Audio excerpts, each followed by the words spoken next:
Howdy, folks. This is just a reminder that if you like this content, you can help me out by liking, commenting, and especially by subscribing.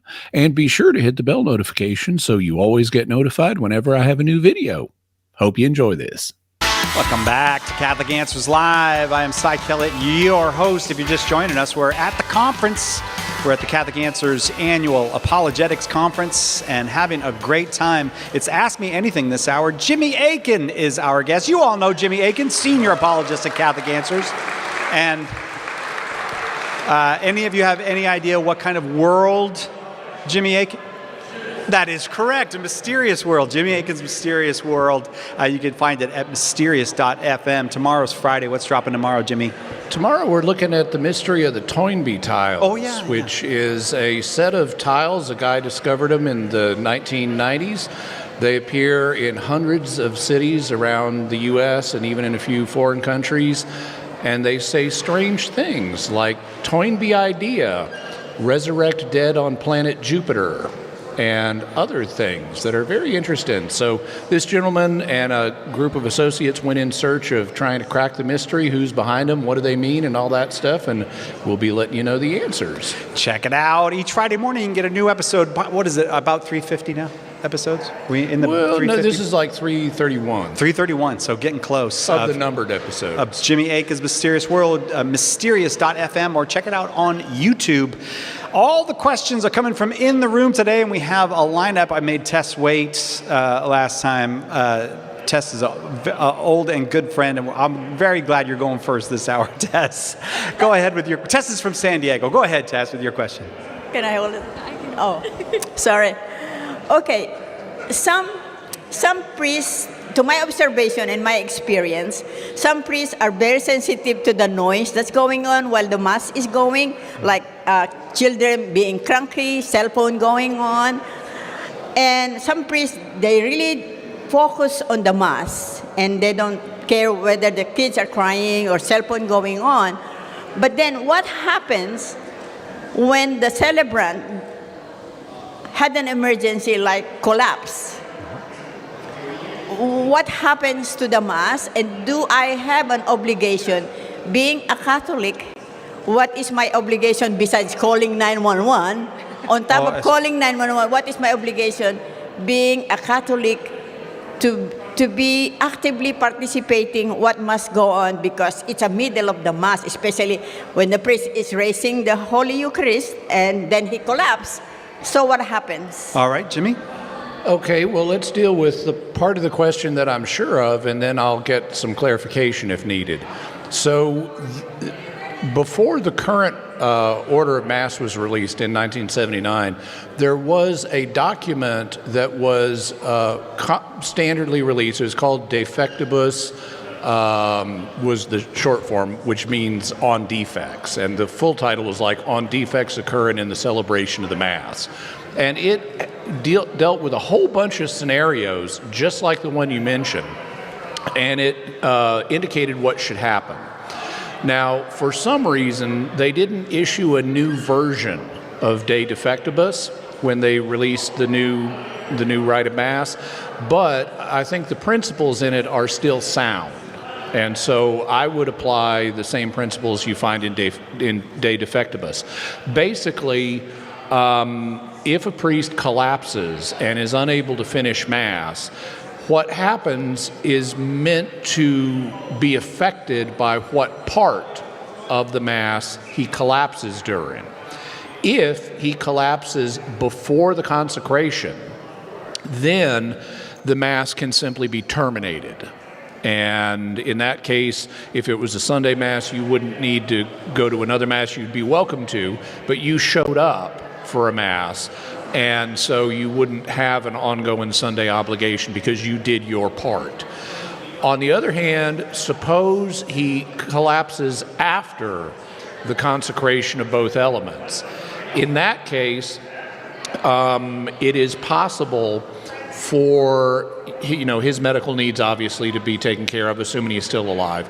But it's possible for the Mass to also be suspended at that point if there's no one to distribute, or if it's not practical to distribute the consecrated elements to the staff, they can be reposed, although someone's going to need to consume the precious blood.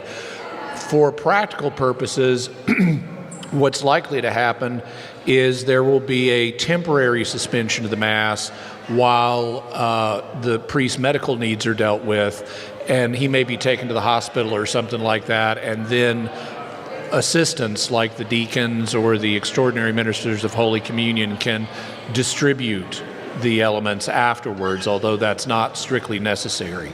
The trickiest part is what happens if he collapses after the consecration of the bread and before the consecration of the wine. That's where it gets really tricky, because according to church law, the bread is never to be consecrated without the wine also being consecrated. And the Code of Canon Law uses the term nephos to refer to that, which is Latin for under no circumstances is this ever allowed to happen. And so in that case, what is supposed to happen is, the priest's medical needs get dealt with, but the Mass is temporarily put in a state of suspension until such time as another validly ordained priest can be brought in to consecrate the wine and complete the liturgy. And even though not everybody needs to stay there, if that happens, somebody needs to stay until the new priest can arrive to protect the consecrated elements, those that have been consecrated. So that's a general sketch of what needs to happen if a priest collapses during Mass. In terms of what you need to do, well, call 911, pray, and do what you can. If there's no one else to do CPR, you could do CPR. Or if there are other people there who are better able to do CPR, you can leave it to them. But there aren't any specific obligations beyond just what common sense and common sense morality would tell you. Did that get to what you wanted? Yeah, it's a very good answer. But in relation to that, so in general, it should be, the Mass should be finished. Assuming that it's all possible, yes. Because let's say the priest in the rectory, just close by, and then you call that priest. Okay, he come on, comes Father. over and finishes it. Father A collapsed. Father B, can you finish the Mass? Mm-hmm. And then that would be the completion of the Mass. And if there's nobody available, then temporarily suspended. Is that the part that you're talking about? If the priest collapses after the consecration of the host and before the consecration of the chalice, then the Mass has to be temporarily suspended until such time as you can get in another priest, including a priest from another parish. If there's not one here in town, it may take hours for someone to get in. Thank you, Tess. Thanks very much for coming again. It's nice to see you here. Catholic Answers Live, coming to you live from the Catholic Answers Conference. I think we've got time for another question. Marilyn from Colorado Springs, Colorado is here. Welcome back, Marilyn. Thank you. This is a little bit personal. For Mr. Aiken, as a convert, how did you incorporate the deuterocanonical books into your biblical worldview? I just read them. I mean, I thought I'd read the whole Bible, and then it turned out, there's these extra 7 bonus books. Well, it's time to read them too. So I just read them. Did it make any difference? Well, not to my fundamental Christian worldview, no. The deuterocanonicals are divine revelation, but they are not the most important parts of divine revelation. Just like even among the proto-canonical books, they're not all of equal doctrinal value. Like if you look at the books of the Old Testament, Jesus regularly quotes Genesis, Isaiah, and the Psalms. So those were the high value works in Jesus's mind. But other works within the proto-canonical books of the Old Testament, like 2 Samuel or 2 Chronicles, they're not as important. And so the deuterocanonicals tend to be of this lower order. They do contain divine revelation, but it's not the most crucial revelation. Where they made more of a difference was not for my worldview, but for apologetics, because there are certain teachings that are better documented in the deuterocanonicals, particularly in 2nd Maccabees, than elsewhere. For example, prayer for the dead is documented in 2nd Maccabees. Similarly, offer and sacrifice for the dead is documented in 2nd Maccabees, and so that would give me additional material to be explored in doing apologetics, but it didn't fundamentally affect my worldview. Thank you, Marilyn. Thanks very much. That brings us right to the break. We'll take a break, be right back with more Ask Me Anything with Jimmy Akin on Catholic Answers Live. Let us help you with your question today on Catholic Answers Live. Do you have a question but prefer to ask it privately? Catholic Questions can help.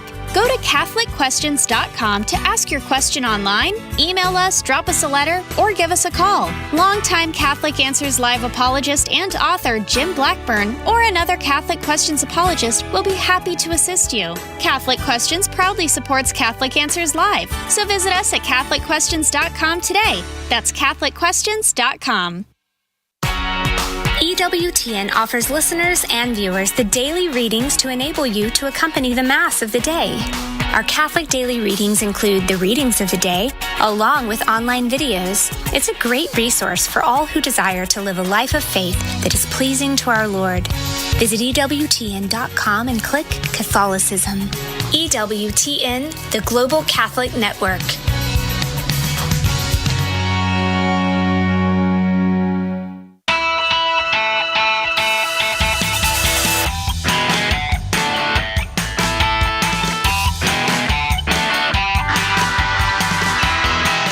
Welcome back to Catholic Answers Live. I am Cy Kellett, your host. It's time for our Catholic Answers Annual Apologetics Conference. Jimmy Akin, our guest this hour, will be one of the speakers. Each of our apologists will be one of the speakers here, but also we'll have Father Sebastian Walsh, Dr. Billy Junker, Dr. Greg Gorendi is going to be here, and Scott Hahn and Kimberly Hahn will be here. We're really looking forward to a wonderful weekend of talking about the parables, sayings, conversations of Jesus Christ. We're starting it all off with this live broadcast of Catholic Answers Live, and up next is Deacon Julian of Colusa, California.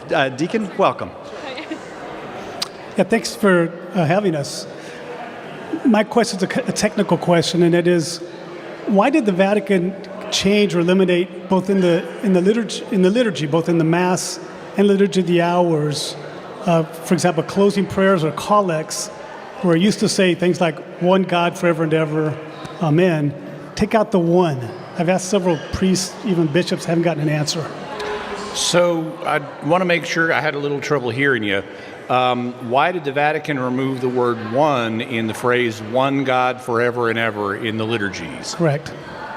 Well, I'd have to check and see what the underlying original was, because one of the things that happened after the Second Vatican Council was in 1973, the Congregation for Divine Worship and the Discipline of the Sacraments put out a document in French called Comme le Prévoit. And one of the things that Comme le Prévoit did was it mandated a dynamic equivalence form of translation. So the idea was, we're going to express the same word, not the same words in a new language, but the same general thought that's in the original language, in the receptor language, which would be English in our case. And that gave the translators a great deal of flexibility in how they translated particular passages. And there was also an emphasis on trying to be hip and contemporary and use street English rather than dignified, elevated English. And this had some unfortunate effects. For one thing, because they were imitating street English, it brought down the tone of the Mass and other liturgies like Liturgy of the Hours substantially. And because street English changes all the time, you know, every 20 years, I mean, Cy, you remember groovy used to be a word, but you seldom hear it now. You do in the groovy music, however. You do on in every the Friday. groovy music. Yeah. But this led to a desire on the part of the International Commission for English and Liturgy to want to constantly just be translating and retranslating texts. It also became politicized. And so around the year 2000, not exactly, but around that time frame, the Holy See mandated enough.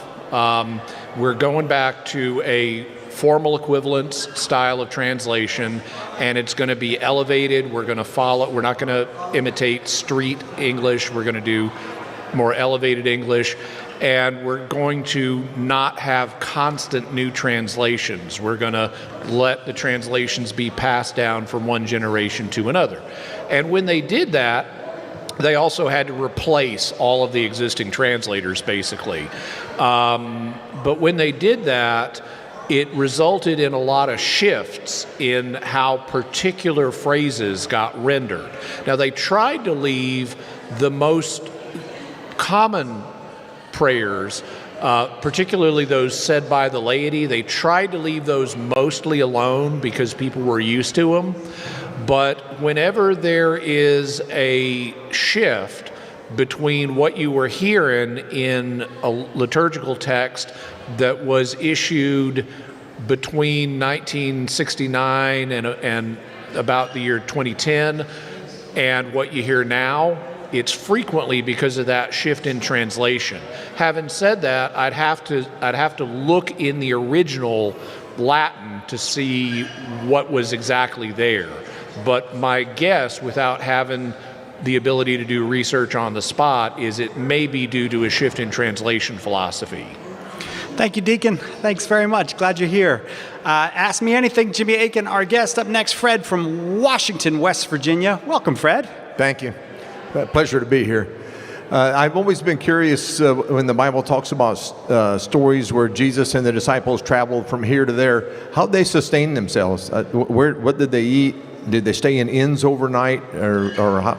I know they talk about the women took care of them from their resources, but I don't know how you would travel the distances they did and still be able to live, I guess. Okay.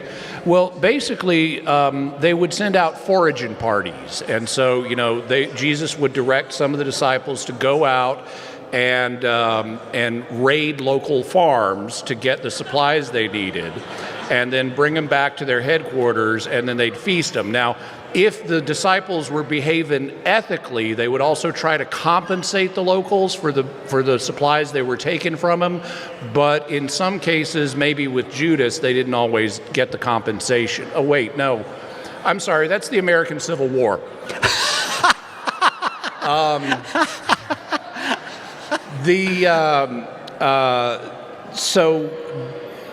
There were some travel lodges that you could find in the ancient world. We see an example of that in Jesus' parable of the Good Samaritan, where after the Jewish guy gets mugged and left for dead, the Samaritan finds him, takes him to a travel lodge, and pays his bills. So there were some of those, but they weren't everywhere, and you couldn't count on them being available.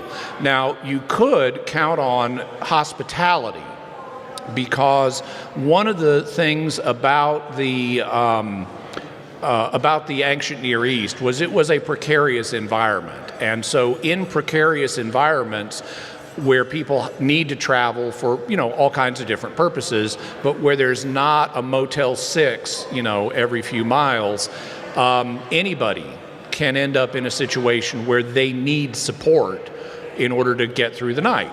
And so that resulted in the development of a hospitality ethic. So it was considered unethical if you had a stranger in town and you didn't help them out. And so there was a kind of informal safety net that Jesus and the disciples could count on for that purpose. They also carried money with them. We know, we have the mention in Luke's gospel about the women who supported the ministry. We also know that Judas was the keeper of the money bag. John tells us that. So they did bring money with them in order to be able to purchase supplies.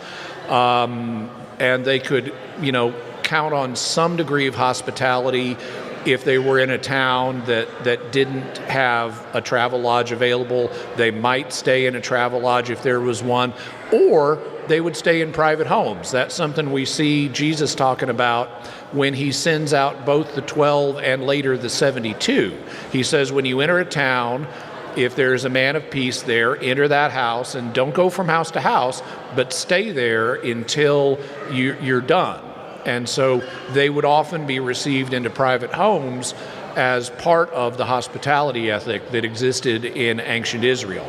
You mentioned how they could travel, the distances they did. One thing to be aware of is these distances were not big. Israel is a tiny, tiny state by American standards. It is like 100 miles long, and at the most, at the thinnest, it's like 15 miles wide. It gets wider than that, but these are very small distances. One of the things I was struck by when I first went to Israel was how close everything is together. It is not at all far by American standards. It's not like driving from Arkansas to California. Not at all. Fred, thank you. I'm really glad that we didn't have to go to the break while Jesus was sending out raiding parties there. That would have been awful to take a break. Foraging parties. And people will be like, what? Thank you, Fred. Thanks very much. Holly from Roger, Arizona. Is that you, Holly? Arkansas. Oh, I beg your pardon. I read that. I apologize. Listen, that's common. Two Arkansans. It's common. Arkansas is AR. Arizona is AZ. Correct. Well, I am glad you're here, but you're speaking to another Arkansan here. I know, real close actually, and I didn't know it. So that first, thank you all at Catholic Answers. I converted 25 years ago from Baptist Seminary, grew up Methodist, and with y'all's help, and maybe him, I don't know, but I was very grateful for it, and I have remained so.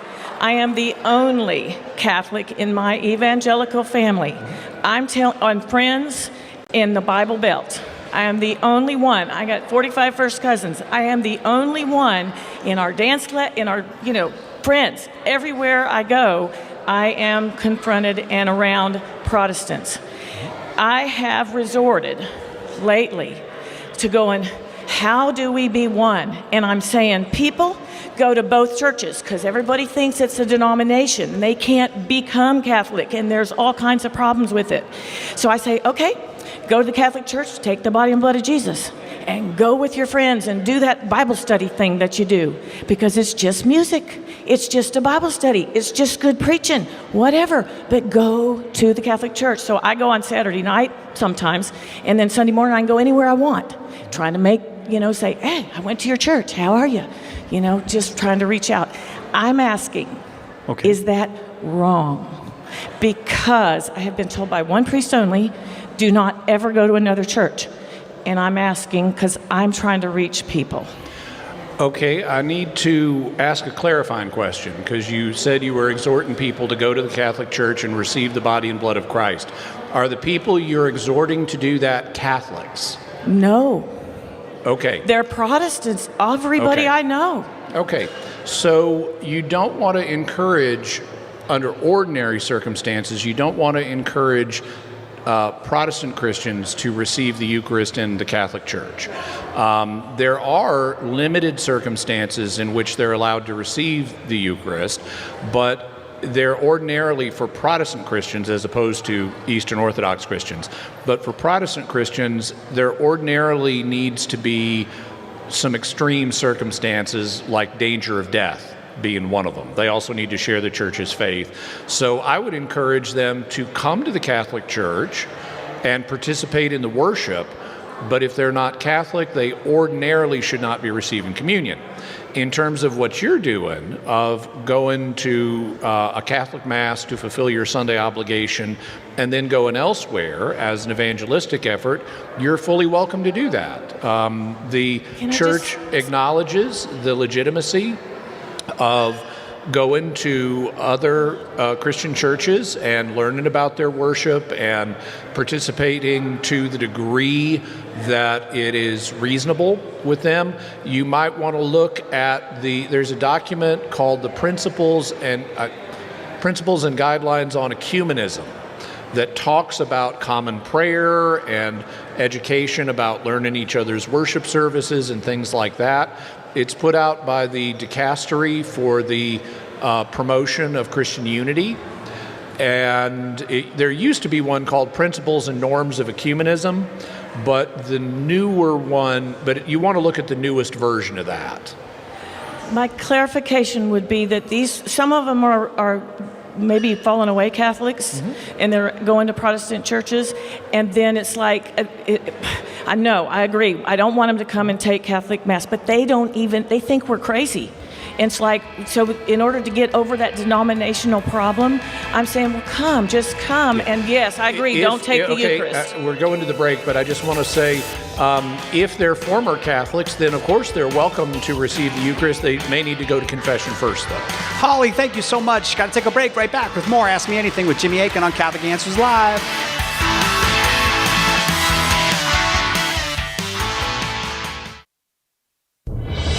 When the resurrected Jesus appeared to disciples on the road to Emmaus, they didn't recognize him until the breaking of the bread.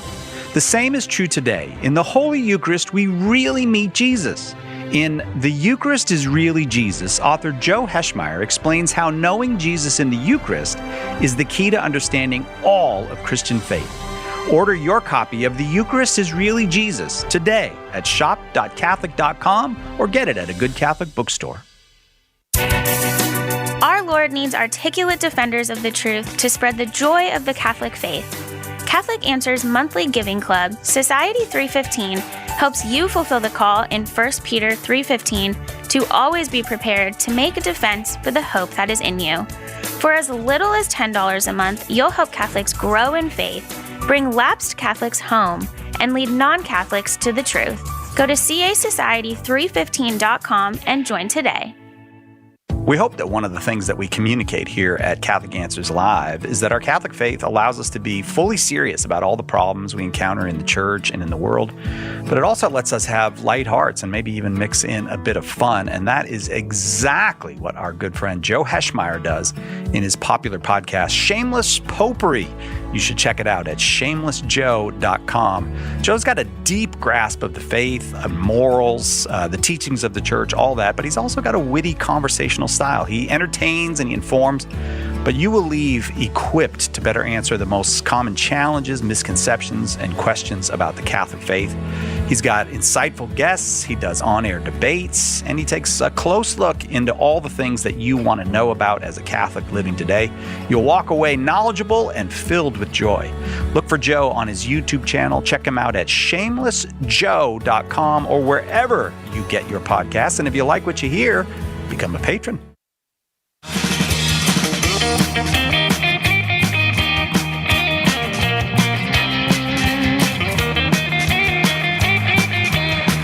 A little bit of groovy music for you.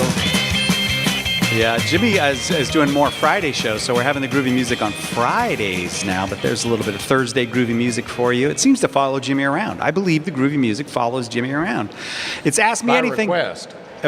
By Jimmy's request, yeah. When they told me that they were, could I move to Friday? I say, well, sure, but the groovy music needs to come with. So the groovy music travels. Wherever Jimmy goes, you will find that groovy music. That's probably all over Arkansas now that he's moved there. They probably got groovy music everywhere.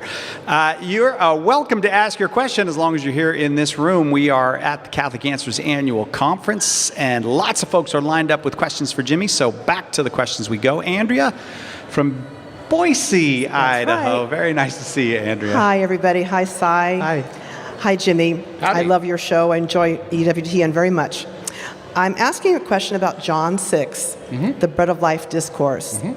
Our Catholic understanding of Christ's words to us is that indeed, quote, "He who eats my flesh and drinks my blood abides in me and I in him," end quote. We believe the Eucharist is really the body and blood, soul, and divinity of Christ. My Protestant friends use verse 63 against us, and I quote, It is a spirit that gives life. The flesh is of no avail. End quote. Would you please explain in a way where I can convince my friends or help them understand our position on this, because it seems to be a recurring theme. They won't listen to reason when I try to explain what Christ was doing in that discourse. Okay, so one of the things that I find helpful is to kind of do a survey in talking to folks by which I mean give an overview of the shape of Christian thought on a passage like this, because very often people are only familiar with what their buddies in their own little group think, and they're not aware of the full diversity of Christian opinion. I would point out as one kind of step in the process of helping them understand that, the vast majority of Christians recognize that Jesus is talking about the Eucharist here. This is the view in the Catholic Church and the Eastern Orthodox Church and the Oriental Orthodox Church, which is not the same as the Eastern Orthodox Church, and the Assyrian Church of the East, and in Anglicanism and in Lutheranism, and depending on which groups of Methodists you're talking to, them, and even others beyond that. And so the great majority of Christians recognize that John 6 is talking about the Eucharist. And there's a good reason for that, because Jesus is known from the 3 synoptic Gospels to take bread and say, "This is my body," and eat it, all of you, and the same thing with taking wine. And so he's known for instituting a Christian ritual that is based on this, that's in all 3 of the synoptic Gospels. And so John, we know, is writing with what I refer to as supplemental intent. That means he's writing to supplement what is known from the 3 synoptic Gospels. And this is very easy to demonstrate. Like at one point, you'll be reading along, this is a little bit earlier in John, you'll be reading along and he mentions John the Baptist and he says, this was before John the Baptist was put in jail. And it's like, what? If John was all you knew, what do you mean John the Baptist was put in jail? That's never mentioned anywhere else in the Gospel of John. What it shows us is he's writing to supplement what's in the other 3. He at least knew Mark, and we've got good evidence he knew Luke. Matthew's a little dicier, but there also seems to be a reflection of this at the end of John's Gospel, where he says Jesus did many other things, and if all of them were written down, I don't even suppose that the world would contain the books that would need to be written. So that feels like he's given a little bit of pushback about, well, John, tell us what you know about Jesus. I mean, write more. And it's like, I've got to give up at some point. So we know that John is writing with supplemental intent, and Jesus is famous for creating a ritual that involves symbolically or realistically eating his flesh and drinking his blood. That's exactly what we've got here in John 6. And so it is natural for Christians who don't have some other agenda to look at this and say, okay, he's talking about the Eucharist here.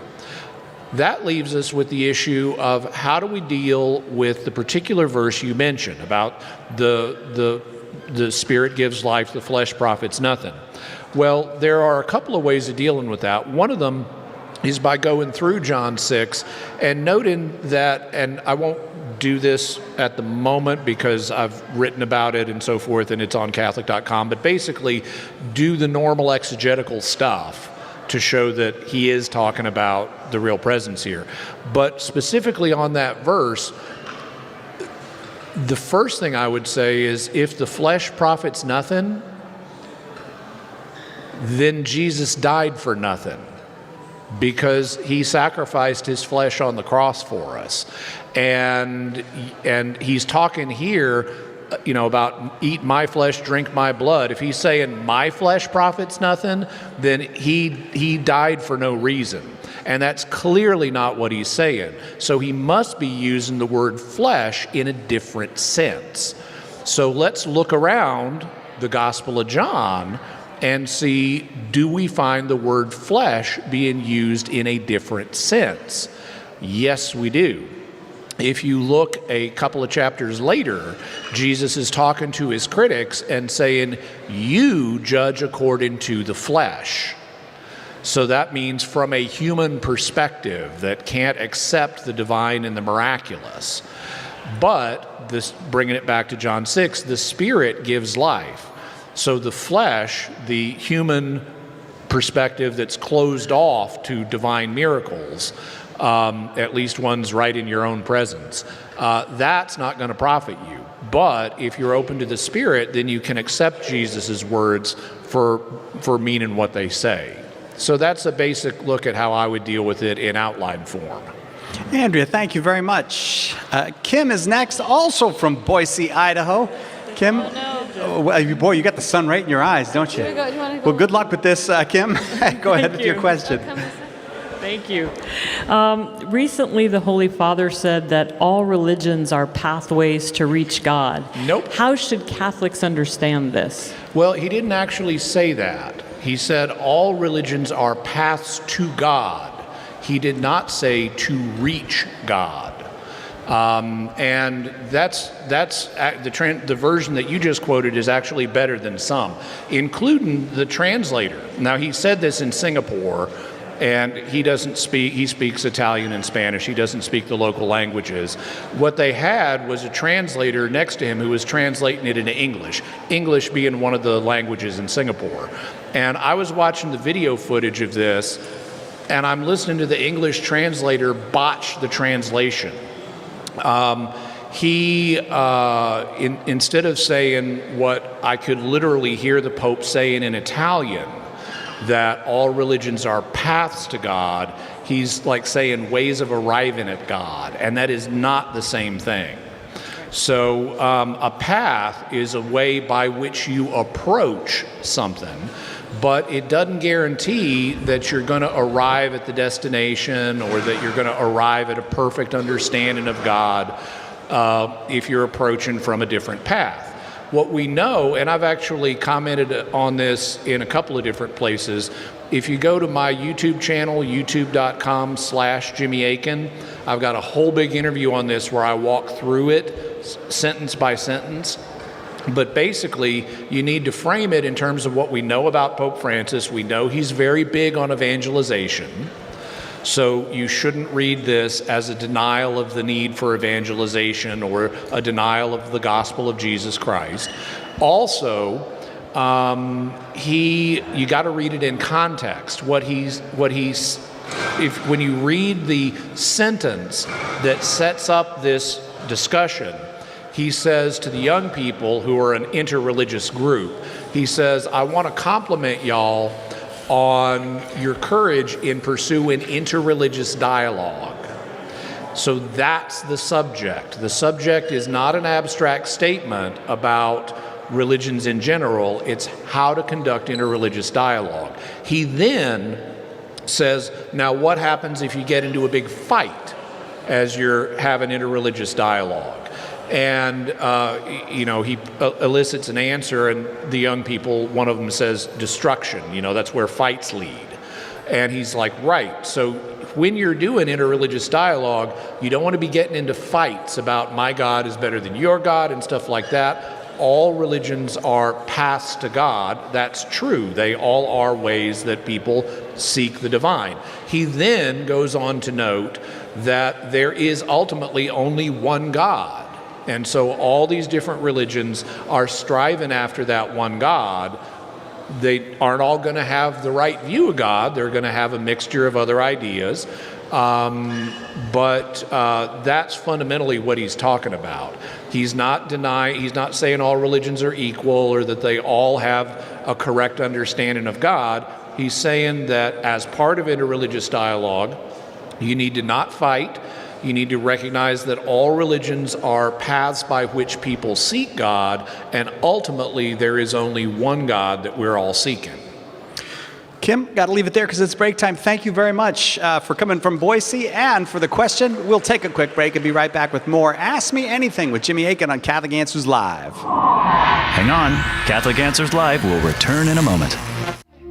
Underwriting for Catholic Answers Live is provided by Real Estate for Life. Real Estate for Life connects homebuyers and sellers to real estate agents while supporting pro-life organizations. On the web at realestateforlife.org. One of the biggest mistakes a Christian can make is to try to do good without God's help. St. Therese said, when we trust only ourselves and not God, our soul becomes incapable of virtue. Her remedy? Works of charity. And the greatest work of charity is to share the gospel. At St. Paul Street Evangelization, a Catholic nonprofit, we encourage you to share the gospel with someone who doesn't know Jesus. Catholic Answers is supported in part by St. Paul Street Evangelization, streetevangelization.com. This is Conversations with Consequences, where we delve deeper into issues affecting our church, our country, and our core, the family. As Catholics, we need to be informed, aware, and able to talk through some of the tough topics that we're facing in our culture and in our world. Conversations with Consequences gives us the tools to do so. It's not enough to pray. We have to be a light for the world. Conversations with Consequences, Saturday at 5 p.m. Eastern on EWTN Radio.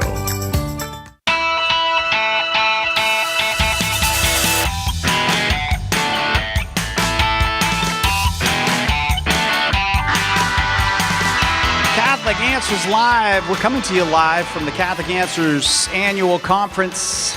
Lots of talks to come, but this begins the whole thing. We get together for the radio show, and people are gracious enough. Thank you all for coming out and making us feel important by staying here for the radio show. We're awful glad you did. We've got some more questions for Jimmy Akin. It's Ask Me Anything with Jimmy Akin this hour, and Justin is from Lafayette, Louisiana. Hi, Justin. Hey, thanks for taking my question. So my question is about the phrasing of the account of the wedding at Cana in the Gospel of John. So according to the translation I have, it says, on the third day there was a wedding feast at Cana in Galilee, and the mother of Jesus was there. Mm-hmm. Jesus also was invited to the wedding with his disciples. So I'd never thought about that too much before, but it did strike me as interesting that it mentions the mother of Jesus first, and if I had no other context, it almost sounds like an afterthought that Jesus and his disciples were there. Now, I know that every word in the Gospels has significance, so I was wondering, one, is that the sense of the original text? And two, if it is, what is the theological or linguistic significance of phrasing it that way? Okay, so it is what's in Greek. It does mention Mary first. And in terms of why that is, it's not something that grammar tells us, but it's something that literary criticism may be able to shed light on. A safe interpretation that I think has been around for forever is that Mary's mentioned first to set up the fact that she's a key player in this story. However, there's another, and I think better, interpretation that has surfaced in recent years. There is a literary device that the Gospels employ known as an inclusio. An inclusio is where you have material that is bracketed before and after by a reference to something. And one form of inclusio that's been proposed, and this is particularly by a British scholar named Richard Bauckham, is called the inclusio of eyewitness testimony. So that by mentioning someone at the beginning of a story and at the end of the story, you identify the tradent, the source of that tradition. And so I'd need to check the end of this story to see, is there a parallel reference to Mary close to the end? There may or may not be, but I would suggest that the reason that Mary is mentioned first, whether it formally qualifies as an inclusio of eyewitness testimony is or not, is John is indicating to us, this is how I got this information. Because we know the beloved disciple took Mary into his own house, into his own home at the end of the gospel and cared for her for an extended period of time. And so it's logical to me that when we have a story in which Mary's a key player, he got that from her. And by mentioning her first, I think he's trying to signal the audience, this is where I got this information. Whether or not it fits the exact form of an inclusio or not, that would be my guess for why he mentions Mary first in this text. Justin, thank you very much. Nice, close reading of the scripture. Very nice. All right, up next, Beverly from Detroit, Michigan. Welcome, Beverly. Hello, Jimmy. I don't know that there's a good answer, but I'm hoping for a better answer to a question asked by a child going through confirmation class, being taught the importance of going to Mass on Sunday. May have even remembered that it's a mortal sin not to go. And hey, Mom and Dad don't go. What does that mean for my parents? How does one answer that? Well, you could say your parents are going to hell. I'm not recommending you say that. Just thinking through the sample space of possible options. What I would tend to say is, well, going to Mass is very important.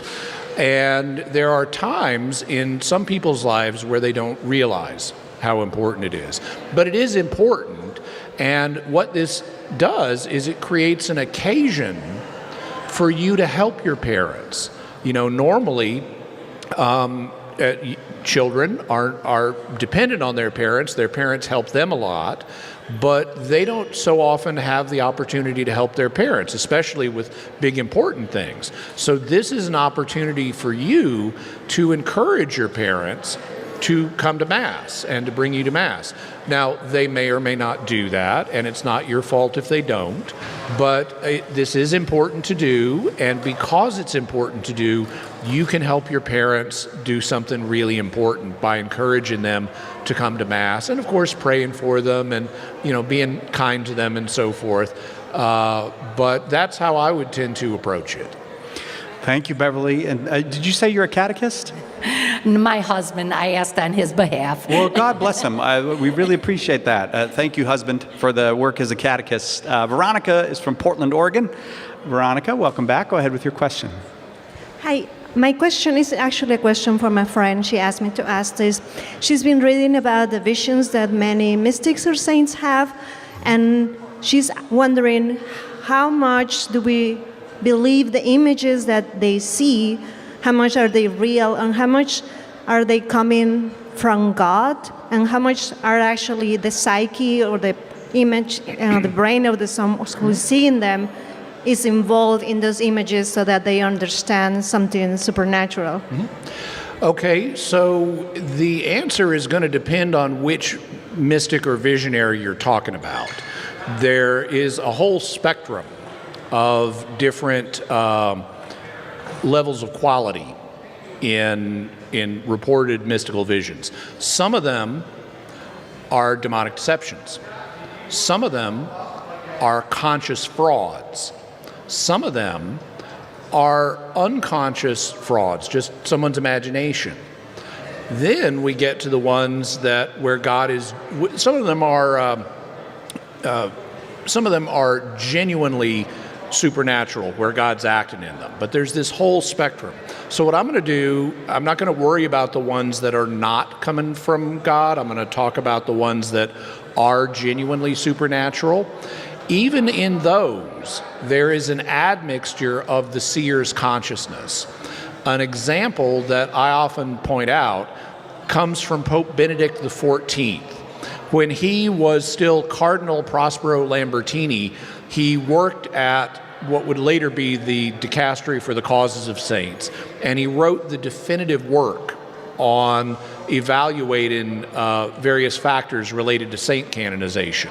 It's still in print, it's still used today, even though it's more than 200 years old. One of the things that he pointed out was that there was a controversy in his day between visionaries who had visions of Christ being crucified with 3 nails, that's one through each palm and one through both of the feet, and other visionaries were seeing Christ crucified with 4 nails, one through each palm and one through each foot. And there was a controversy about which is it? You know, which vision should we believe on this? And he made the point, God is not given the vision to teach us the number of nails. God is given the vision to help the visionary appreciate what God did for us, but that specific number of nails is being filled in by the consciousness of the seer. And so even in a genuinely supernatural experience, it's received by the consciousness of an individual person, and that shapes how they understand it. So we shouldn't look at the visions as if they are unadulterated representations of the will of heaven. We need to treat them more gently than that. And this is something that the Dicastery for the Doctrine of the Faith has really stressed in its recent evaluation of various visions. One of the things they've been doing, even when they issue an approval, which is actually not saying that it's of supernatural origin, just that it's healthy, is they frequently will include clarifications.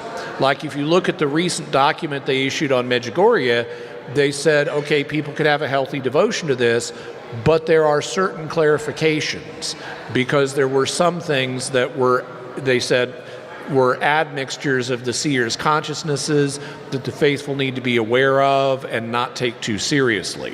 So if you want a good example of how to pull apart, you know, what's likely to be of human origin versus what may be of divine origin, I would suggest reading the Queen of Peace Medjugorje document that you can find on the website of the Dicastery for the Doctrine of the Faith. Thank you, Veronica. Thanks very much. Dan from Phoenix, Arizona. Welcome back, Dan. Go ahead with your question for Jimmy. Okay. I wanted to, first of all, comment that John definitely is supplemental. Now, there's a history of the church that was written around the year 400. I think it's by Eusebius, that documents, in some sense, how John came to write the gospel. And I feel bad about this, Dan, but I didn't tell you. We're very close to the end. So right. I would want you, sir, to comment on that very thing. The fact that it is really, truly instrumental, not supplemental, excuse me.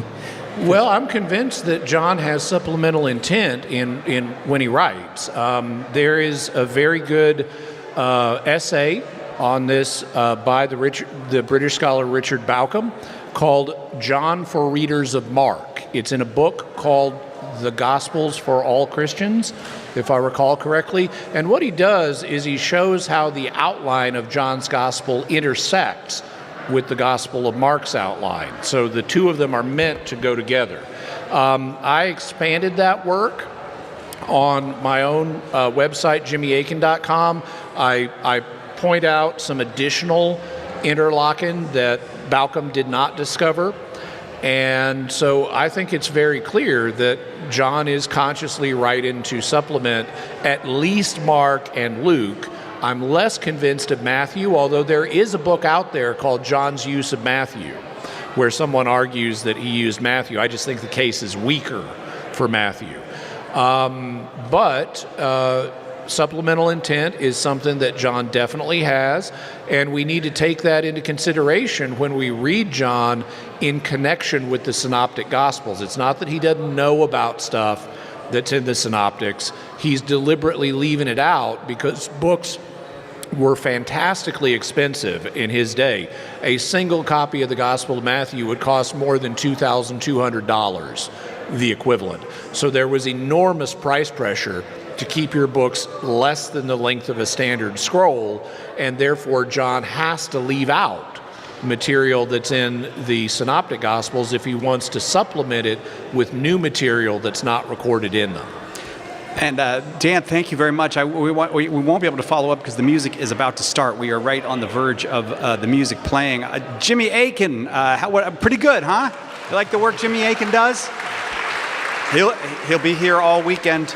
Don't forget to tip your waitress. Hey, the veal is really good. Check him out on mysterious.fm. Also, there's his new work, the podcast and YouTube work. You can go check it out on YouTube. Just check out Jimmy Akin on YouTube. You can find him there, and check out all that he is making available there with his 2 podcasts now.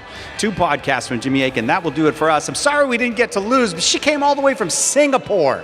Can you believe that? And then we didn't get her on the air. Sorry about that. All right, that will do it for us. We'll see you next time, God willing, right here on Catholic Answers Live. And before we go, just one more reminder that if you like what you've watched, you can help me out by liking, commenting, and especially by subscribing. I'm trying to grow my channel, and I'd really appreciate your help. Thank you, and God bless you.